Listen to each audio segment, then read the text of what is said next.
For a 720, Rufus's Fury is a very good AR. A monster. Especially on Strand, that's where its home is. New players and veteran players remember with a raid weapon, end-game weapons like this, usually they have high-end stat packages. This one's no different. I've seen a lot of love for this thing, and it's warranted. There's a good reason for that. However, this thing is a little bit more complicated than you might think. There's no one-size-fits-all. Some perks are going to surprise you with synergy.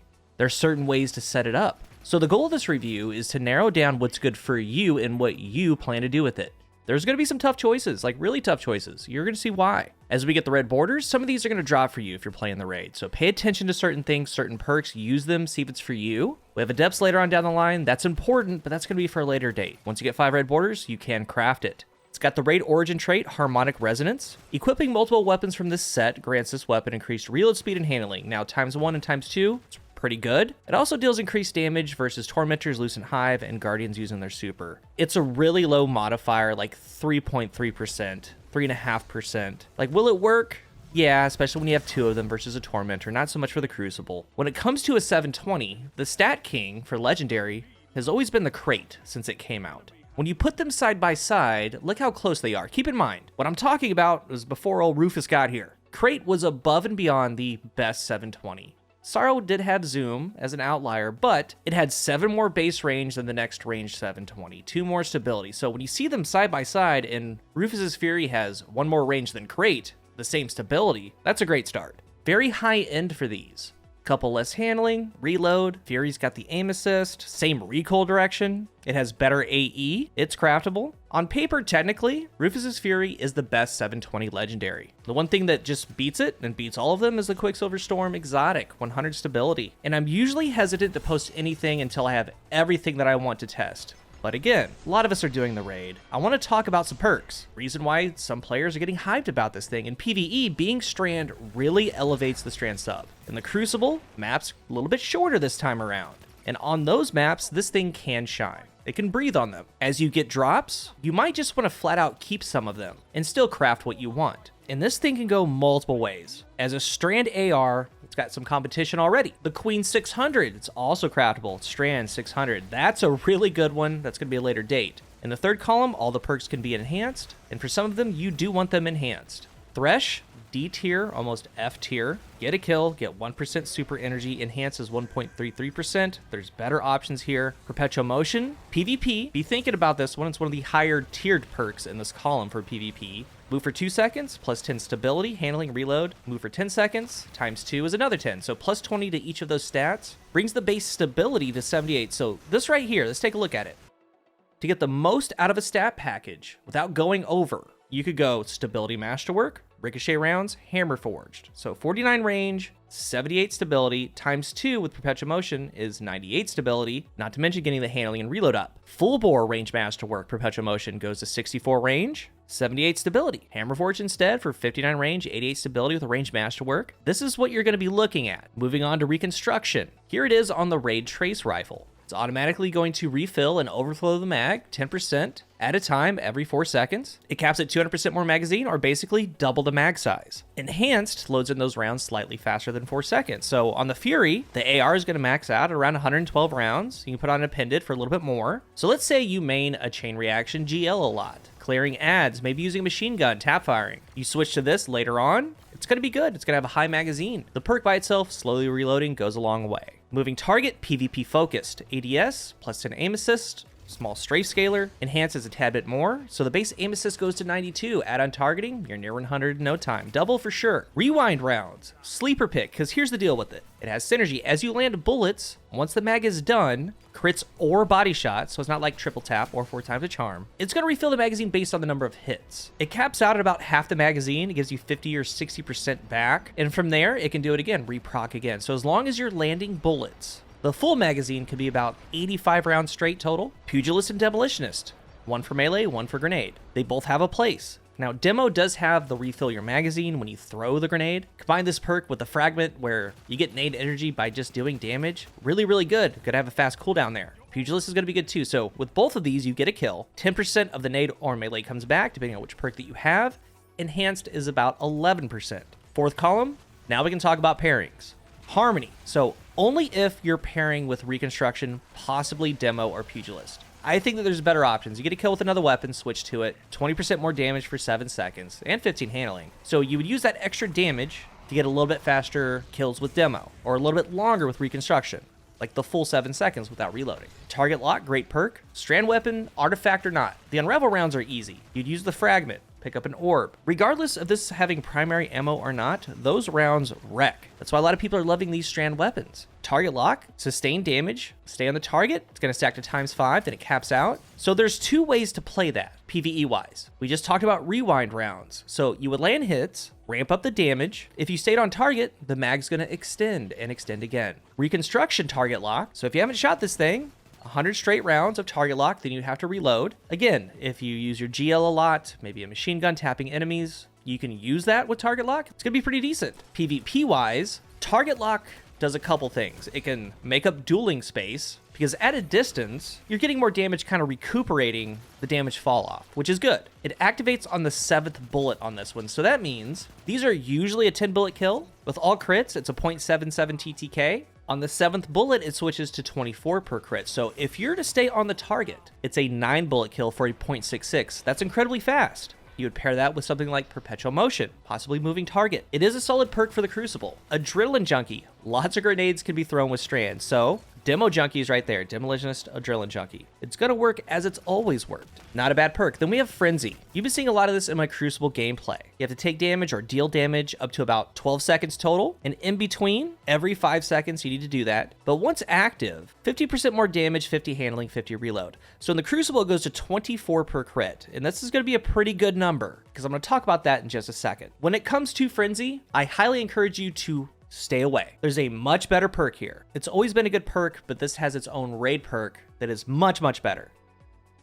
Tap the trigger on the initial trigger pull, lasts for about 0.6 seconds. 40 stability, helps the recoil angle, helps the accuracy cone. So for PvP, you would do something like Perpetual Motion, tap the trigger. Moving target, tap the trigger. There's a point where you can min-max this, as we talked about earlier. And once we're done with the perks, we're going to talk about the barrels and mag, because it's going to really depend on what perks that you choose, because this thing does a number of different things. But there's a way to get 100 stability because of tap the trigger and have accuracy bonuses. It's a solid perk. But I really want to talk about Paracausal Affinity. Final blows of energy types matching this weapon's alignment grant increased damage for a short period of time. Light final blows boost arc, solar, and void weapons. Darkness final blows boost stasis and strand weapons. Very cool perk.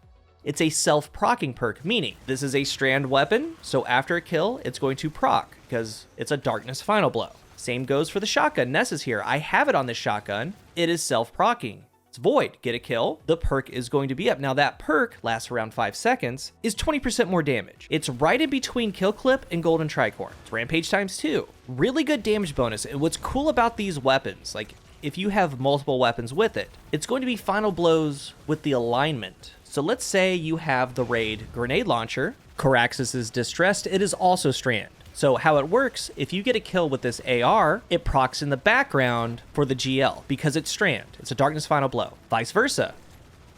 You get a kill with the GL, switch to the strand primary, Rufus's Fury, it's going to have 20% more damage. But let's say you're on a solar subclass or void, and say you're running this shotgun or the trace rifle, and you have 3 weapons that have Paracausal Affinity. So getting a kill with the strand weapons will make them work off of each other, but on your subclass, say you do a throwing knife final blow on Gunslinger, since that's a light final blow, it's going to proc 20% more damage on the shotgun. Does that make sense? And the best part about this, and why I'm kind of pushing you to this perk, on a lot of these weapons, like let's take Rufus's Fury here, it is 20% more damage just for getting a kill with it. It's going to constantly stay up as long as you're getting kills. Well, if you use your siphons, we start getting into a strand surge. And if you have one of these on, it's basically old kill clip damage, 33%. But if you have 3 surges on, and you see how easy it is when you mow through content, let's say with the suspend build on the Strand Warlock, a Strand Surge ×3 with this 20% is about 46% more damage. So, the act of getting a kill and picking up an orb is multi-kill clip ×3, and it has a decay.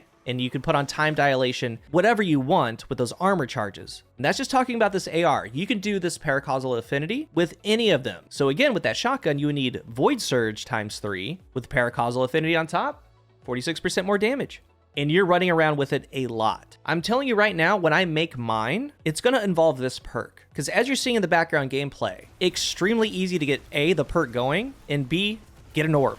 Switch over to the other side of the game, it's 20% there too. So in all these clips of me doing 24 with Frenzy, Paracausal Affinity does 25 per crit. And you're using a little bit like Rampage, like Golden Tricorn, just big damage after that first kill. It's an 8 bullet kill for 200 damage, a 0.58 TTK. So keep that in mind on the PvP side. But then we have Hatchling, 4 strand. Precision final blows, or rapidly defeating targets with a non-precision weapon spawns a Threadling. Threadlings are strong, and that would go with like Demolitionist. And if I'm not mistaken, the Threadling can proc demo on that final blow. Correct me if I'm wrong, but still, Threadling build or not, getting your grenade back fast, having a ton of Threadlings, and if you're on Warlock, they're going to purge to you if no enemies are around, it's extremely strong. Like, yes, you could go Reconstruction Hatchling, Rewind Rounds Hatchling, but it's probably going to be Demo Hatchling. Your Barrel, Mag, and Masterwork is going to really depend on where you want to go. So like if you want a Hatchling build, that can work in the Crucible.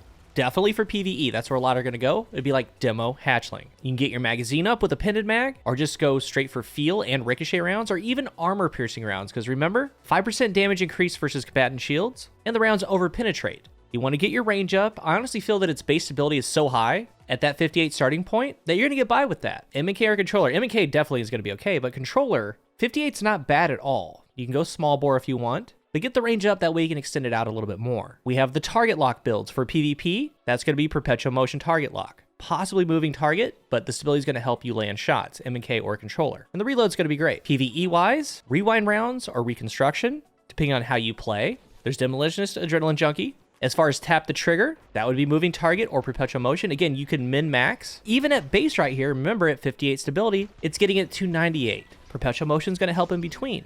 I'm personally not going to be doing that kind of role for the Crucible for a number of reasons. A, it lives in that 26 to 28 meter range. Like high end would be 29 when Adept comes out, 28 and a half-ish. That's really stepping on SMGs, other ARs, and you're trying to make it kind of into an extremely high-ranged SMG. And to do that, yes, if you want to duel with it, fine. But honestly, I don't plan to take this into comp. I don't plan to take this into trials. So for me, it's going to be Paracausal Affinity. Doing 25 per crit on that second kill. Absolutely melting. Really fun 6v6. And on the other side, PvE, Demolitionist Paracausal. Getting that nade back fast, pairing it with the artifact, also on top of throwing the grenade to refill the magazine. That's what I'm going to be crafting. And actually the full role for me is going to be small bore ricochet rounds, range masterwork, enhanced demo, enhanced Paracausal. It's 56 range, 75 stability. There's no one size fits all. Like for me, I'm not going for Hatchling. I'm going to be going for Hatchling on that Queen 600 because this has that exclusive Paracausal Affinity perk. It's going to be strong with the GL. It's going to be strong with other